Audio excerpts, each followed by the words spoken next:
నమస్తే, welcome to Suman TV. మోకాలు నొప్పులు అనగానే ప్రతి ఒక్కరికి గుర్తొచ్చేది వయసు. వయసు పైబడిన వాళ్ళలోనే మోకాలు నొప్పులు వస్తాయని ఒకప్పుడు మాట. బట్ ఈ రోజుల్లో చూసుకుంటే 30 ఏళ్ళు వచ్చేసరికల్లా మోకాలు నొప్పులు అని అంటూ హాస్పిటల్ చుట్టూ తిరుగుతున్నారు. ఏంటి ఈ మోకాలు నొప్పులు రావడానికి రీజన్? ఇది వయసుతో సంబంధం ఏమైనా ఉంటుందా? లేకపోతే లైఫ్ స్టైల్ చేంజెస్ వల్ల వచ్చినటువంటి ఇబ్బందియా? సో ఈ మోకాలు నొప్పి నుంచి ఏ రకంగా మనం బయటపడాలి? నాన్ సర్జికల్ ట్రీట్మెంట్స్ అసలు ఏమేమి అవైలబుల్ ఉన్నాయి? ఈ విషయాల గురించి డిస్కస్ చేసేందుకు మనతో పాటు ఉన్నారు డాక్టర్ సుధీర్ ధారా గారు, జూబ్లీ హిల్స్ నుంచి, ఈపియాన్ పెయిన్ మేనేజ్మెంట్ నుంచి. Hello sir. హాయ్ అండి. సార్, మోకాలు నొప్పులు సార్. సో మీకు రోజులో చూసుకుంటే ఇంతకు ముందు అయితే మనం పెద్దవాళ్ళలో చూసేవాళ్ళం. సో వృద్ధులు వస్తూ ఉండేవారు. సో ఇప్పుడు ఎక్కువగా కేసెస్ మీ దగ్గరికి, సో యంగ్స్టర్స్ ఎక్కువగా వస్తున్నారని చెప్తున్నారు. సో ఏంటి రీజన్స్ ఉండొచ్చు? సో లిగమెంట్ ప్రాబ్లమ్స్ ఏమైనా ఉండొచ్చా? లేకపోతే నిజంగానే అరుగుదల ప్రాబ్లం ఉందా? ఎలాంటి ఇష్యూస్తో వస్తున్నారు ఎక్కువగా? మోకాళ్ళు అనగానే మోకాళ్ళు అరిగిపోయి, మోకాళ్ళు నొప్పి, మోకాళ్ళలో గుజ్జు అరిగిపోయింది, గ్రీజ్ అరిగిపోయింది, జెల్ అరిగిపోయింది అన్నది జనరల్గా మనం ఏమనుకుంటామంటే ఒక ఏజ్ దాటిన తర్వాత 60, 55 తర్వాత చాలామందికి వస్తుంటే, ఎందుకంటే ఏజ్ వైజ్ మనం పనుల వల్ల అరిగిపోయిన తర్వాత మోకాలు నొప్పి రావడం, దానికి ఇంకా డిఫరెంట్ ట్రీట్మెంట్స్. కానీ ఈ మధ్య కాలంలో అంటే ఒక దగ్గర 10 సంవత్సరాల నుంచి యంగ్ ఏజ్లో అంటే 35-40లోనే మోకాళ్ళు అరిగిపోవడము చాలామందికి చూస్తున్నాం. అంటే నేను నా క్లినిక్లో ఒక 50-60 మెంబర్స్ని చూశానంటే మినిమం ఒక 10-15 మంది 30-40లో ఉంటారు. దీంట్లో ఎక్కువ లేడీస్ ఒక 15 మెంబర్స్లో 7-8 మెంబర్స్ లేడీస్ ఉంటారు. జెంట్స్ కూడా ఉన్నారు చాలామంది. సో ఈ అంటే మరి మోకాలు అరిగిపోవడము, మోకాలు నొప్పి రావడం అంతా కూడా 55-60 అంటారు కదా సార్. వీళ్ళ పరిస్థితి ఏంటి? అసలు వీళ్ళకి ఏమవుతుంది? ఎందుకు అరిగిపోతుంది? అంత ఏజ్లో అరగకూడదు కదా. సో ఎర్లీ స్టేజ్లోనే అరిగిపోతే ఏంటి, వాట్ నెక్స్ట్? అదే ఇప్పుడు పాయింట్ ఏంటంటే, ఒకటి ఎందుకు అరుగుతుంది? నేను అందరిలాగే పనిచేస్తున్నాను కదా, అందరిలాగే నేను సాఫ్ట్వేర్ ఎంప్లాయీని, అందరిలాగే నేను లాయర్ని, అందరిలాగే టీచర్, నేను అందరిలాగే డాక్టర్. నాకెందుకు అరిగింది? నాకు దెబ్బ తగలేదు, నేనేం పెద్ద స్పోర్ట్స్ ఆడను, పెద్ద ఎక్సర్సైజులు చేయను. సో ఇది పెద్ద క్వశ్చన్ అనమాట. ఎందుకంటే 35-40కే మోకాలు అరిగిపోతే తర్వాత ఎన్ని సంవత్సరాలు ట్రీట్మెంట్ తీసుకోవాలి? అందరికీ తెలిసిన విషయం ఏంటంటే, మోకాలు నొప్పులు వచ్చాయంటే పర్మనెంట్ ట్రీట్మెంట్లు ఉండవు, మెయింటెనెన్స్ అంతా. ఎన్ని సంవత్సరాలు మెయింటైన్ చేయాలి? 35 అంటే మీ లైఫ్ ఎక్స్పెక్టెన్సీ ఒక 70-75 అనుకున్నాక 40 సంవత్సరాలు బండి ఎట్లా లాగాల? ఏం ట్రీట్మెంట్ తీసుకోవాలా? ఆపరేషన్ చేసుకోవాలా? లేదంటే ఆపరేషన్ చేసుకుంటే ఫెయిల్ అయితే ఏం కథ? టాబ్లెట్స్ తింటే కిడ్నీ ప్రాబ్లం వస్తే ఏం కథ? ఎన్ని సంవత్సరాలు ఇలా మేనేజ్ చేయాలా అన్నది పెద్ద సమస్య. ఇది అరౌండ్ 15-20% పాపులేషన్లో ఉంటుంది. 100 మందిని తీసుకుంటే 35-40లో మోకాళ్ళ నొప్పులు రావడం అన్నది 15-20 మందిలో చూస్తుంటాం. సో బేసిక్గా దీని కారణాలు ఎతికితే జనరల్గా మా ప్రాక్టీస్లో మేము చూస్తున్నవి, ఒకటి ఫస్ట్ ఏదో ఒక దెబ్బ తగిలి ఉంటుంది ఆ ఏజ్లో. దెబ్బ అంటే యాక్సిడెంట్ అవ్వచ్చు, ఇంజురీ అవ్వచ్చు. యాక్సిడెంట్ అయి పడ్డము, లేదంటే స్పోర్ట్స్ ఇంజురీ అంటాం చూడు. ఎక్కువ స్పోర్ట్స్ ఇంజురీ అంటే ఏదో సచిన్ టెండూల్కర్, విరాట్ కోహ్లీ లాగా కాకుండా మామూలుగా ఇప్పుడు 35 ఇయర్స్కి అందరూ స్పోర్ట్స్ ఆడుతున్నారు కదా. ఇంతకుముందు క్రికెట్ ఎప్పుడు అలవాటు లేని వాళ్ళు ఇప్పుడు రాత్రి అయ్యేసరికి టీములు ఫామ్ చేసుకొని హైదరాబాద్ అవుట్స్కట్స్లో ఉన్న ఫ్లడ్ లైట్స్ కింద క్రికెట్ ఆడడము చాలా ఫ్యాషన్ అయిపోయింది. వీళ్ళు ఎప్పుడు ఇంతకుముందు క్రికెట్ ఆడి ఉంటారు. కొంతమంది ఆడతారు, కొంతమంది అప్పుడే స్టార్ట్ చేసి ఉంటారు. ఏదో కొంచెం బాగా ఆడుతున్నాను తెలిసేసరికి ఇంకా ఇది అనమాట, రాత్రి 10 గంటలకు స్టార్ట్ చేసి పొద్దున్న 2-3 వరకు ఆడుతుంటారు. అప్పుడు ఏమవుతుందంటే, ఇంతకుముందు ఆడని నీ మోకాలు or other parts of the body ఆ సడన్ స్ట్రెస్కి ఇవి కావు, దాంతో ఇంజరీస్ అవుతాయి మోకాల్లో. అది ఒకటి. ట్రాఫిక్ యాక్సిడెంట్స్ జరిగాయంటే దానివల్ల ఇంజరీ అవ్వచ్చు.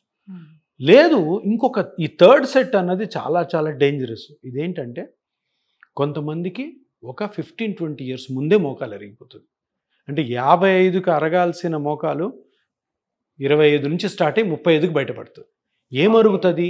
మనం ఎప్పుడు అనుకుంటుంటాం కదా, కార్టిలేజ్ అరిగింది, ఇది ఈ చిన్న ఏజ్లో వాళ్ళకి కూడా అరుగుతుంది. 35, 40, 30. అంటే వీళ్ళు ఎక్కువగా కూర్చొని పనిచేసే జాబ్లే ఎక్కువగా ఉంటున్నాయి, పెద్దగా తిరిగేది కూడా ఏం ఉండట్లేదు. సో పైకి కిందకి తిరుగుతున్నారు అంటే లిఫ్ట్లు యూజ్ చేస్తున్నారు, ఇంట్లో కూడా లిఫ్ట్లు పెట్టించుకుంటున్నారు. సో అంత అరుగుదల ఎందుకు వస్తుంది అని? ఫస్ట్ ఆఫ్ ఆల్ రీజన్ ఏంటంటే, మీ బాడీ నేచర్. ఇది కారణమని కాదు సార్. నేను రోజు మంచి ఎక్సర్సైజ్ చేస్తాను, పొద్దున ఒక 1/2 an hour, సాయంత్రం ఒక 1/2 an hour. డాక్టర్ గారు చెప్పిన నీ ఎక్సర్సైజ్ చేసి నాకెందుకు వచ్చింది అంటాడు. నేను ఇంకొకరు ఏమంటారు, నేను ఎక్కువ ఎక్సర్సైజ్ చేయను, ఎక్కువ స్ట్రెయిన్ కాను సార్, కార్లో పోతాను, అక్కడ లిఫ్ట్ ఉంటే వెళ్తాను, మినిమం ఎక్సర్సైజ్ చేసుకుని నాకెందుకు అరిగింది? నాలాగా చేసేవాళ్ళు చాలామంది మా ఆఫీస్లో ఉన్నారు, వాళ్ళకి అరగలేదు, నాకెందుకు అరిగింది? అది బాడీ నేచర్ అంతే, అది జెనెటిక్ అనమాట. కొంతమందికి వాళ్ళు చేసే పనికి పొద్దున్నుంచి సాయంత్రం వరకు వాళ్ళ మోకాలు తట్టుకోవడం లేదు. సో అక్కడ 99% మోస్ట్లీ ఏ దెబ్బ లేకుండా, ఏ ఇంజురీ కాకుండా 35-40 ఇయర్స్లో మోకాలు అరిగిపోయి మోకాలు నొప్పి వచ్చిందంటే మోస్ట్లీ కార్టిలేజ్ జరిగి ఉంటుంది. వాళ్ళకి కూడా కార్టిలేజ్ జరుగుతుంది, 55 వాళ్ళకే కాదు. సో వాళ్ళ డీజనరేషన్ అంటే అరుగుదల అన్నది కొంచెం తొందరగా స్టార్ట్ అయింది వాళ్ళు, తప్పక చాలామందికి జరుగుతుంది. సో ఇక్కడ పాయింట్ ఏంటంటే సార్ మీరు ఇప్పుడు ఏంటి ఇలా పరిస్థితి? సరే, ఇంజురీ అయిన వాళ్ళకి ఒకటి, స్పోర్ట్స్ ఇంజురీ అయ్యే వాళ్ళకి ఒకటి, ఇంకొకటి ఏ కారణం లేకుండా మరి 20 ఇయర్స్ ముందే 55 ఇయర్స్లో ఉండాల్సినటువంటి అరగాల్సినటువంటిది 35కి అరిగితే ఏం చేయాలి అన్నది నెక్స్ట్ క్వశ్చన్. ఎందుకంటే వీళ్ళు అది పీక్ ఏజ్ అనమాట. డబ్బులు సంపాదించుకోవడం, జాబ్లో మంచి పొజిషన్కి రావడం, పిల్లలు స్టడీస్లో ఉంటారు. పిల్లలు స్టడీస్లో ఉంటే వాళ్ళు వాళ్ళని ఇంకా తర్వాత స్టడీస్ అవ్వాలి. అంటే ఇప్పుడు 30-35 ఇయర్స్ లోనే స్టార్ట్ అయ్యేటప్పుడు జనరల్లీ ఎవరైనా సరే అరుగుదల అని ఎక్స్పెక్ట్ చేయరు, రైట్? సో నాకు ఏదైనా బాడీలో డెఫిషియన్సీ ఉండొచ్చు, లైక్ నాకు కాల్షియం డెఫిషియన్ ఉండొచ్చు. సో మీ దగ్గరికి వచ్చేదానికన్నా బిఫోరే అలాంటి ప్రికాషన్స్ అన్ని కూడా అసలు అటువంటివి ఏముండవు. కాల్షియంలు, ఐరన్లు ఇవన్నీ కూడాను ప్రూఫ్ లేనిదే వాడకూడదు. కాల్షియం మీ బాడీలో తక్కువ ఉంటేనే కాల్షియం వాడాలా. మామూలుగా ఫుడ్ తినేవాళ్ళు, మామూలుగా పొద్దున్న బ్రేక్ఫాస్ట్, మధ్యాహ్నం లంచ్, నైట్ డిన్నర్ నార్మల్గా చిన్నప్పటి నుంచి తిన్న వాళ్ళలో ఎప్పుడు కూడా ఇటువంటి డెఫిషియన్సీస్ రావు. అవి తినడం వల్ల, అవి ట్యాబ్లెట్లు వేసుకోవడం వల్ల మేమేమో బయటపడిపోతాం. B12 ఇంజక్షన్లు వేసుకుంటుంటారు. బాడీ పెయిన్స్ ఉన్నాయి, ఒక ఇంజక్షన్ వేసుకుంటే బాగుంటుందని వారానికి ఒకటి. ఇదంతా పెద్ద ట్రాష్, అది నమ్మకండి. సో ఇప్పుడు ఈ కేసెస్లో జనరలీ మనం చేయాల్సింది ఏంటంటే, ఈ యంగేజ్లో వచ్చిన మోకాళ్ళు అరిగిపోయిన మోకాలు నొప్పి ఎందుకు వస్తుంది, కారణం ఏంటి అంటే ఆ నీ జాయింట్లో ఏమేమి పార్ట్స్ ఉంటాయి, ఏమేమి దెబ్బతిన్నాయి, ఏమేమి అరిగినాయి, ఇది ఇంపార్టెంట్. సో దాన్ని స్కాన్ చేసి కనుక్కోవాలి. 15 డేస్ కంటే ఎక్కువ మోకాలు నొప్పి ఉంది అంటే తప్పకుండా ఆ స్కాన్ చేసుకొని అది కార్టిలేజ్ ప్రాబ్లమా, మెనిస్కస్ ప్రాబ్లమా, లిగమెంట్ ప్రాబ్లమా, బోన్ ప్రాబ్లమా, మజిల్ ప్రాబ్లమా, ఇది అల్ట్రాసౌండ్ డైనమిక్ స్కాన్ తోటి హ్యాపీగా కనుక్కోవచ్చు. MRI కూడా చేసుకోవచ్చు. MRI అన్నది కొంచెం ఎక్కువ టైం కన్జ్యూమింగ్, పెద్ద మిషన్, ఎక్స్పెండిచర్ ఎక్కువ ఉంటుంది. అల్ట్రాసౌండ్ స్కానింగ్ తోటి నీట్గా అన్నీ అర్థమవుతాయి. ఒక ప్రిలిమినరీ డయాగ్నోసిస్, ఇంకా ఏమైనా డెప్త్లో కావాలనుకుంటే అప్పుడు MRIకి పోవచ్చు. సో ఇది అలా చేయడం ద్వారా ఈ యంగేజ్లో ఏముంటాయి ట్రీట్మెంట్ ఆప్షన్స్? సపోజ్ మనం కార్టిలేజ్ అరిగింది సార్, కార్టిలేజ్ అరిగింది, కార్టిలేజ్ బాగా థిన్ అయిపోయింది నా చిన్న వయసులోనే, ఏం చేయాలి? ఏం ఆప్షన్స్ ఉన్నాయి? అందరూ ఏం చెప్తారు? ఎక్సర్సైజ్ చేయండి, ఎక్సర్సైజ్ చేయండి. ఇప్పుడు అరిగినది కార్టిలేజ్ అయినప్పుడు ఎక్సర్సైజ్ చేస్తే కార్టిలేజ్ ఎందుకు పెరుగుతుంది? పెరగదు. ఎక్సర్సైజ్ చేయడం వల్ల కార్టిలేజ్ ఇంకా ప్రెషర్ పడవచ్చు దాని మీద. రూట్ కాజ్ కనుక్కొని రూట్ కాజ్ని కరెక్ట్ చేయాలి. ఈరోజు కార్టిలేజ్ అరిగిందని మనకు అర్థమై బాగా థిన్ అవుట్ అయిపోయింది, MRI కూడా చెప్పేయండి, అదే చెప్తుంది. ఒకవేళ ఆ పేషెంట్లో కార్టిలేజ్ అరిగి ఉంటే కార్టిలేజ్ని రీమోడల్ కానీ రీజనరేట్ కానీ చేయాలి. ఈ టెక్నిక్ చేయాలి అని అంటే మళ్ళీ ఎలాంటి డైట్తో సాధ్యం అవుతుందో అని రీజనరేషన్ ఎట్లా అవుతుంది? రీజనరేషన్ ఎట్టి పరిస్థితుల్లోనూ డైటరీతో కానీ, ఎక్సర్సైజ్తో కానీ, ఇతరత్ర మందుల వల్ల 100% కాదు. బుర్రలోంచి అవన్నీ తీసేసుకోండి. ఆ ట్యాబ్లెట్ మీకు డాక్టర్ ఎవరైనా రాసినా కూడాను సర్లే ఇంకా డాక్టర్ దగ్గరికి వెళ్ళాం కాబట్టి ఏదో ఒకటి రాయాలని రాస్తారు. అంతేగాని ఏ రీసెర్చ్, ఏ ఎక్స్పెరిమెంట్స్, ఏ విధమైన స్టడీసు ఈ గ్లూకోజమైన్ కానీ, ఈ కాండ్రోయిటిన్ సల్ఫేట్ కానీ కొన్ని ఉన్నాయి, ప్రపంచం నిండా అవే వాడుతుంటారు. అవి 100% ఏ పని చెయ్యవు. అవి వాడడం అనవసరం. వాడినా కూడా ఏదో విటమిన్ లాంటిది అనుకొని దానివల్ల ఏమీ రాదు, ఏమి సైడ్ ఎఫెక్ట్ ఉండదు, ఎఫెక్ట్ ఉండదు అనుకోండి. కార్టిలేజ్ రీజనరేట్ అవ్వాలంటే ఒకటే ఒక్క మార్గము, ప్లేట్లెట్ రిచ్ ప్లాస్మా కానీ, కొన్ని కంట్రీస్లో స్టెమ్ సెల్ థెరపీ చేస్తుంటారు అంతే. ఎందుకంటే ప్లాస్మాలో ప్లేట్లెట్స్ ఉంటాయి, ప్లేట్లెట్స్లో గ్రోత్ ఫ్యాక్టర్స్ ఉంటాయి. ఆ గ్రోత్ ఫ్యాక్టర్స్ని కరెక్ట్గా కార్టిలేజ్ ఎక్కడైతే అరిగిపోయిందో ఇటువంటి యంగ్ పేషెంట్స్లో కూడా మనం కానీ చిన్న ఇంజెక్షన్తో రిలీజ్ చేస్తే కార్టిలేజ్ గ్రో అవుతుంది. కానీ ఇది చేసే పద్ధతి డిఫరెంట్గా ఉంటుంది. ఇష్టం వచ్చినట్టు మనం బ్లడ్ తీసుకొని ఎక్కడంటే అక్కడ మోకాల్లో వేస్తే కార్టిలేజ్ డెవలప్ అవుతుంది.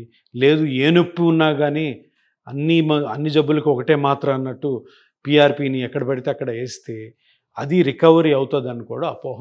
అటువంటి డాక్టర్ల దగ్గరికి వెళ్ళకండి. ఎందుకంటే దీని గురించి బాగా సబ్జెక్ట్ ఉండి దీని గురించి బాగా ఎక్స్పీరియన్స్ ఉన్న డాక్టర్లు ఎవరైతే ఉన్నారో వాళ్ళ దగ్గరికి వెళ్ళి కరెక్ట్గా స్కానింగ్ చేసుకొని ఆ స్కానింగ్లో డాక్టర్ గారు మీకు ఎక్స్ప్లెయిన్ చేస్తారు. ఆ ఎక్స్ప్లెయిన్ చేసిన తర్వాత అది ఎక్కడైతే కార్టిలేజ్ జరిగిందో అక్కడ ఈ ఇంజెక్షన్ చేయడం ద్వారా మీ బ్లడ్లో తీసిన గ్రోత్ ఫ్యాక్టర్స్ చాలా మంచి రికవరీ ఉంటుంది.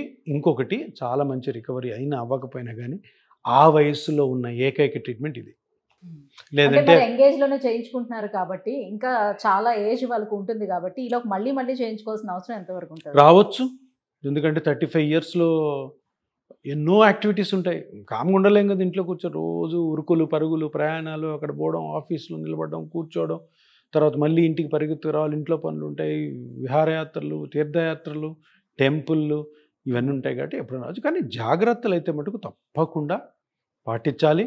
ఆ జాగ్రత్తలన్నీ తెలిసిన డాక్టర్ దగ్గరికి వెళ్ళాలి. ఆ డాక్టర్ తెలిపించిన జాగ్రత్తలు అన్నీ కూడా ఫాలో అవ్వాలి. అలా ఫాలో అవ్వడం ద్వారా మీరు దీని నుంచి బయటపడతారు. సో ఎందుకంటే ఇది చాలా ఇంపార్టెంట్. ఇంకొకటి ఇందులో నేను చెప్పాల్సిన విషయం ఏంటంటే 35-40 ఇయర్స్లో కూడాను ఈ నొప్పి భరించలేక డిఫరెంట్ ట్రీట్మెంట్స్ తీసుకొని అది కూడా ఫెయిల్ అయ్యి ఆపరేషన్స్కి వెళ్తున్నారు. అది చాలా డేంజర్. ఎందుకంటే ఆపరేషన్ చేస్తారు, అంతా బాగానే ఉంది. ఆపరేషన్ కానీ అయిన తర్వాత నొప్పి వచ్చింది అనుకోండి, నెక్స్ట్ ఆప్షన్ ఉండదు, వేరే ఆప్షన్ ఉండదు. సర్జరీ ఒకసారి అయిందంటే రివిజన్ సర్జరీస్ కుదరవు. సో అందుకని ఆ ఏజ్లో ఇప్పుడు 65 ఇయర్స్లో ఆపరేషన్ చేశారు, ఆపరేషన్ ఫెయిల్ అయింది, లేదంటే ఆపరేషన్ చేసిన తర్వాత నొప్పి వచ్చింది, సర్లే ఇంకా హరే రామ హరే కృష్ణ అనుకుంటే ఇంట్లో 35 వాళ్ళు ఉండలేరు కదా. అందుకని ఇంట్లో చాలామంది వెళ్తున్నారు, చాలామంది చేస్తున్నారు. చేయకూడదు యాక్చువల్గా. 60 ఇయర్స్ వరకు ఆపరేషన్ చేయకూడదు. ఆయుష్ భారతిలో ఇది ఆల్రెడీ అనౌన్స్ అయిపోయింది. ఇటువంటి ఏజ్లో ఉన్న అందరికీ కూడాను, యంగ్ ఏజ్లో 35-40 ఇయర్స్ ఉన్న ఎవరికి కూడా మోకాలు నొప్పి వస్తే ఈ ఒక ఆప్షన్ ఉందని అందరూ తెలుసుకోవాలి. Thank you sir, thank you so much. So యుక్త వయసులోనే ఒకవేళ మోకాల నొప్పులు వచ్చినట్లయితే సో మనకు నాన్ సర్జికల్గా అందుబాటులో ఉన్నటువంటి పిఆర్పి ట్రీట్మెంట్ గురించి తెలియజేసినందుకు thank you so much. Thank you. So viewers చూస్తున్నారు కదా, సో యుక్త వయసులో కనుక మోకాల నొప్పులు వచ్చినట్లయితే మనం డెఫినెట్గా ఆ సర్జరీకి అయితే వెళ్ళలేం. సర్జరీకి వెళ్ళిన తర్వాత కూడా మన మిగతా లైఫ్ అంతా కూడా ఎలా సర్వైవ్ అవ్వాలనే ఆలోచన కూడా చాలా మందిలో ఉంటుంది. సో అలాంటి వాళ్ళకి బెస్ట్ ఆప్షన్ ఈ పిఆర్పి ట్రీట్మెంట్. సో మీలో ఎవరైనా మోకాల నొప్పులు అవుతున్నట్లయితే కింద స్క్రోల్ అవుతున్నటువంటి నెంబర్కి కాల్ చేసి ఈపీఆన్ పెయిన్ మేనేజ్మెంట్ని అప్రోచ్ అవ్వచ్చు.